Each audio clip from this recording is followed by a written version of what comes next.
નમસ્કાર કલમ યુદ્ધ સમાચારની સાથે હું છું આપની સાથે પાયલ બામભણિયા। તો જોઈએ આજના મહત્વના સમાચારમાં। એવું તો શું થયું કે બાળકો સહિત વાલીઓના આંખ ઉભરાઈ આવી।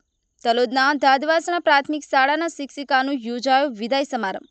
છેલ્લા 25 વર્ષથી દાદવાસણા સ્કૂલમાં શિક્ષિકા તરીકે ફરજ બજાવતા અંજનાબેન ગોવિંદભાઈ પટેલની માદરે વતન ગઢગણ ખાતે થઈ બદલી, ત્યારે આ બદલીના અનુસંધાને યોજાયેલ વિદાય સમારંભમાં શાળામાં કરેલી પ્રશંસનીય કામગીરીને બિરદાવી મોમેન્ટો આપી સન્માન કરાયું હતું।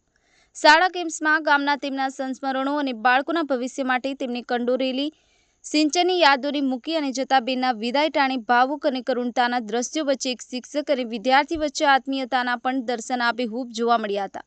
કહેવાય છે કે વિદાયની વેળા હંમેશા વસમી હોય છે, એટલે જ વિદ્યાર્થીઓ ગ્રામજનો વચ્ચેથી વિદાય લેતા શિક્ષિકા અંજનાબેન પટેલની ભેટી અને વિદ્યાર્થીઓ, તેમની માતાઓ, યુવાનો, વડીલો પણ જોરદાર આંસુએ રડી પડ્યા હતા। સૌએ બેનને તેમને કરેલા સિંચન અને શિક્ષણરૂપી વાવેતર કરેલ બીજને ઊણી આંચ નહીં આવવા દઈએ તેવી ખાતરી આપી વિદાય આપી હતી।